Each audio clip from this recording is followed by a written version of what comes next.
We provide you the platform to turn your dreams into reality. Give wings to your aspirations with KR Mangalam University. उपराष्ट्रपति बनने के सवाल पर मनोहर लाल खट्टर ने दिया मस्त जवाब। जी हाँ, जगदीप धनखड़ ने पिछले दिनों उपराष्ट्रपति पद से अचानक इस्तीफा दे दिया।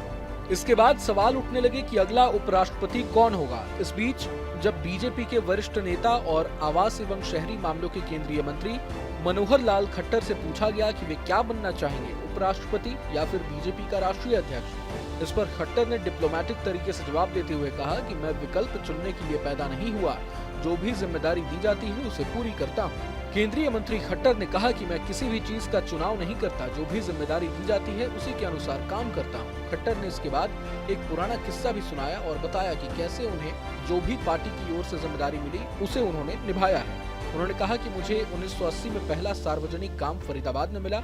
हमारे प्रांत के प्रचारक आए थे, 2 दिन मीटिंग ली और फिर कहा कि मुझे बस स्टैंड तक छोड़ आओ। जब वहाँ छोड़ने गया तो वे चढ़ने लगे तो पैर नीचे उतार दिया और कहा कि एक बात बताना भूल गया। इसके बाद उन्होंने खट्टर से कहा कि आपका ट्रांसफर रोहतक कर दिया गया है, इसलिए 19 तारीख को रोहतक पहुंच जाना। केंद्रीय मंत्री ने कहा कि उस समय मैंने बिल्कुल नहीं सोचा कि मुझे रोहतक क्यों भेजा गया। हम लोगों को जो काम सौंपा जाता है वहीं से करना शुरू कर देते हैं, कोई फर्क नहीं पड़ता। कोई काम नहीं हो तो बहुत काम है, नया ढूंढ लेंगे। गौरतलब है कि उपराष्ट्रपति पद के लिए कई नामों की चर्चाएं चल रही हैं, लेकिन बीजेपी इस बार काफी सोच विचार करके दांव खेलने की तैयारी में है। बीजेपी की अगुवाई वाले एनडीए का लोकसभा और राज्यसभा में पर्याप्त संख्या बल है, लिहाजा मोदी सरकार के लिए अपना उपराष्ट्रपति चुनना कोई दिक्कत नहीं होने वाली। सूत्रों की माने तो बीजेपी नए उपराष्ट्रपति की कुर्सी गठबंधन के किसी सहयोगी दल के नेता को सौंपने के बजाय पार्टी की विचारधारा से जुड़े मजबूत व्यक्ति को बैठाना चाहती है। देश का अगला उपराष्ट्रपति बीजेपी का हो सकता है। कहा जा रहा है कि किसी राज्यपाल या संगठन का कोई मंझा हुआ नेता या किसी केंद्रीय मंत्री को ये जिम्मेदारी दी जा सकती है। बीजेपी के पास ऐसे नेताओं की पूरी फौज है जो पार्टी कैडर से निकले हुए नेता हैं। जगदीप धनखड़ के पहले उपराष्ट्रपति एम वेंकैया नायडू थे, जो बीजेपी के अध्यक्ष और पीएम मोदी की कैबिनेट में मंत्री रह चुके हैं। नायडू 2017 में उपराष्ट्रपति पद के लिए चुने गए थे। संकेत मिल रहे हैं कि किसी वरिष्ठ नेता को पार्टी इसके लिए प्राथमिकता दे सकती है। बीजेपी पूरी तरह से मन बना चुकी है कि इस बार उपराष्ट्रपति की कुर्सी पार्टी बैकग्राउंड वाले नेता को ही सौंपनी है। बता दें कि जगदीप धनखड़ ने 2022 में देश के 14वें उपराष्ट्रपति पद की शपथ ली थी और उनका कार्यकाल अगस्त 2027 तक चला था।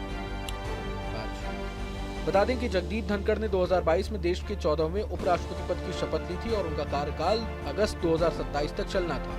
धनखड़ ने अपने 3 साल के कार्यकाल में राज्यसभा में विपक्षी दलों के साथ कई बार तीखी बहस की, लेकिन कई बार विवादास्पद मुद्दों पर उनकी तीखी टिप्पणियों ने सरकार को भी असहज किया।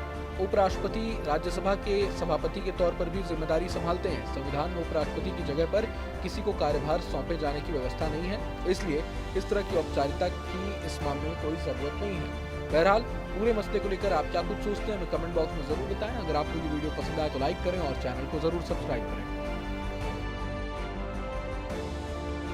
जहाँ भक्ति है हर शब्द में, कथाओं में छिपे हैं दिव्य रहस्य और ज्योतिष देता है जीवन को दिशा। धर्म से जुड़ी हर बातों को जानने के लिए हमारे चैनल स्तुति को सब्सक्राइब करें। चैनल पर जाने के लिए इस लिंक पर क्लिक करें।